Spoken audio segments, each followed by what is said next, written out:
ମୁଁ ତ ପ୍ରଥମେ କହିବି ମହାନଦୀରେ ଆଉ ବନ୍ୟାର ଆଶଙ୍କା ନାହିଁ।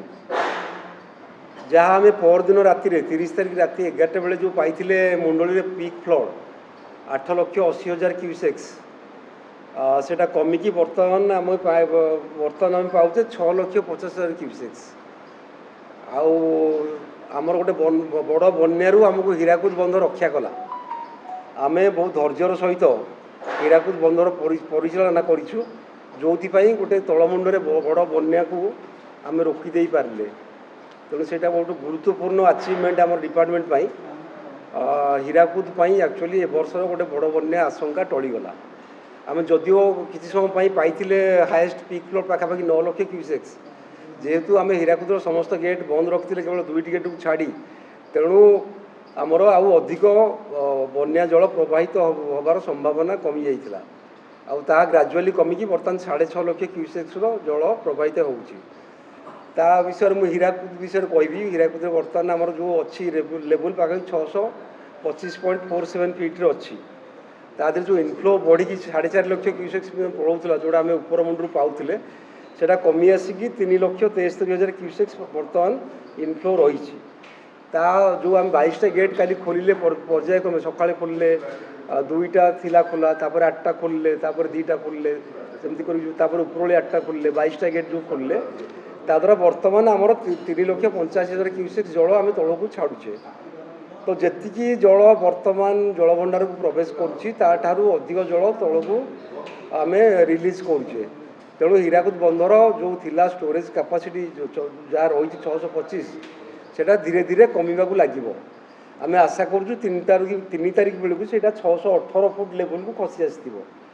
ଯେହେତୁ ବର୍ତ୍ତମାନ କୌଣସି ବର୍ଷାର ସମ୍ଭାବନା ନାହିଁ ଉପର ମୁଣ୍ଡରେ କି ତଳମୁଣ୍ଡରେ, ଏବଂ ତେଲ ଅବବାହିକାରେ କିମ୍ବା ହୀରାକୁଦରୁ ଆମର ମୁଣ୍ଡଳୀ ଭିତରେ ଯେତିକି ବର୍ଷା ହେଇଥିଲା ସେ ଜଳପ୍ରବାହ କମିଯାଇଛି।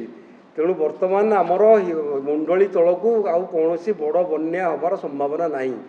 ଇଭିନ୍ ଛୋଟ ବନ୍ୟା ବି ହେବାର ସମ୍ଭାବନା ନାହିଁ, କାରଣ ଆମର ୟା ପୂର୍ବ ବନ୍ୟାରେ ଆମେ 6,70,000 କ୍ୟୁସେକ୍ସ ଜଳ ଅଲରେଡ଼ି ମହାନଦୀରେ ପ୍ରବାହିତ ହେଇଥିଲା।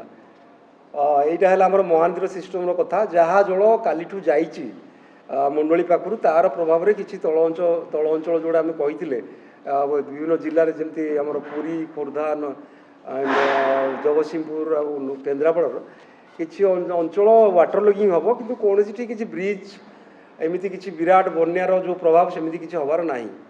তেমন বর্তমান সময়ের সবুঠ গুরুত্বপূর্ণ কথা হল যে বর্তমান ঠারু ফর্দর বর্ষা ন হওয়া যায় আমার মহানদীরে কৌশি বন্যার আশঙ্কা নাই।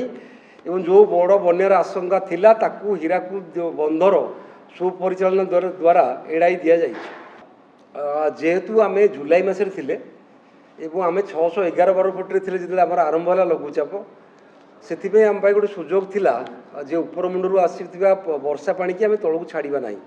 625 ফুট বহুত বড় লেভেল পতন আকচুয়ালি জুলাই মাস সুদ্ধা, কিন্তু যেহেতু গোटे বন্যা को आमको एड़ाइबार थिला आमे ताकू स्टोर कलु, किंतु जेहेतु आमर हীরাকুদ बंधर अल्टीमेट लेवल 630 फुट, तेणु ताकू जल संरक्षण करिकी ताकू अधिक रखिबारे कौनसी असुविधा नथिला किंबा सेमिति किछि बंध प्रति यार विपद भी नथिला। आमे बहुत समय सेमिति ही बन्या नियंत्रण करिथाउ। जेहेतु हীরাকুদ डैम्र जो अच्छी विभिन्न तार आभिमुख्य, ता भितर बन्या परिचालना बन्या नियंत्रण गोटे मुख्य आभिमुख्य। 625 हिस्टोरिकल डाटा मुझे देखा पड़ो। मुझे भावुना जे आर वर्ष थी कि स्मरणिका देख ना गेट एवं तो बंद करूँ ना आम 2 दिन जाए सेटा बर्तमान जमी कहली आगू आम 4 लक्ष रु 4.5 लक्ष क्यूसेक्स जल पाते ऊपर मुंडर इनक्लूडिंग छत्तीसगढ़ एंड आमर किसी एरिया अच्छी से जमीक इ भेडेन नदी भी आसिक पड़ी रिजर्वर में, कि ग्राजुआली कमिकी 3.5 लक्ष हो गला। मे भी संध्या बेलू से 2 लक्ष को पलि आसो। तेणु ऊपर मुंडर अधिक पानी आसूना, से आम अधिक गेट भी खोलू ना। जो 22टी गेट खोलाई तादे आम जी पा आसू ताठू अधिक पा निष्कासन करुचे। आम धीरे धीरे आमर जहाँ एसओपी अच्छी जलभंडार को खाली कर जो नियम अच्छी ताको फॉलो करिकी आम 3 दिन भितर जलभंडार को आउ थे आउ गोटे बन्या प्रस्तुत रखा हाथ को कार्यक्रम नहीं ना। ठीक कहले आप वर्षा न हो जाए बन्या हबार कौन आशंका ना महानदी तलमुंडे। मुझे कहीदेवी आ गोटे कथा, आगामी 3 दिन भितर मुंडली में आम सब 7 लक्ष रु कम किंबा पाखापाखि 6 लाख रु 6,50,000 क्यूसेक्स जल पाइबा जोटा कि बन्या परिस्थिति सृष्टि करिवो नाही। आईएमडी कालठू कहते जे 3 तारिख जाए वर्षा ना लो प्रेसर से 3 तारिख पर कहे मे भी 4-5 तारिख बेलू लो प्रेसर सृष्टि पारे हुए आम जाणी ना हुए जाए आईएमडी फोरकास्ट आसला बेलू जदि भी आम 3 तारिख जाए समय पाचे आम हीराकुद गोटे भल आउ गोटे बन्या प्रस्तुत करने समय पाइब।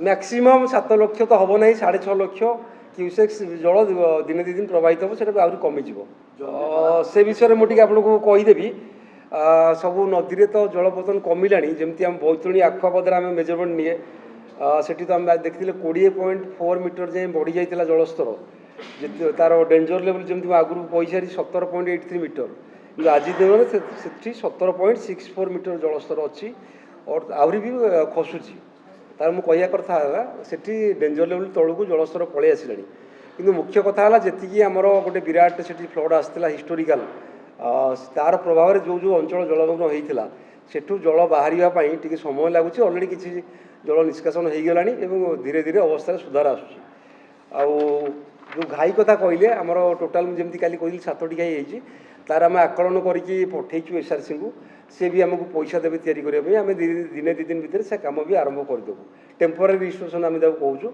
तापर बन्या पर तार परमानेंट रिस्टोरेशन कार्य हाथ को नियाजिबो।